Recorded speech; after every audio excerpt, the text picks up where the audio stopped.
வணக்கம். பாருக்குள்ளே நல்ல நாடு நம் பாரத நாடு.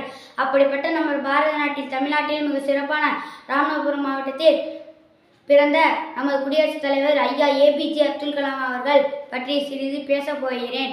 அப்துல் கலாம் அவர் ராமேஸ்வரத்தில் மிக ஏழ்மையான கடைசி மகனாக பிறந்தார். பின் தொடக்க கல்வியோடு ஸ்வாட்ஸ் மேல்நிலையில் பள்ளியில் படித்தார். அறிவியல் அறிஞராகவும் திகழ்ந்த அக்கினி சிறுவன் என்ற நூலை எழுதினார். பல கல்லூரிகளில் பேராசிரியராகவும் பெரிய பதவியிலும் அதைவிட இருந்தார்.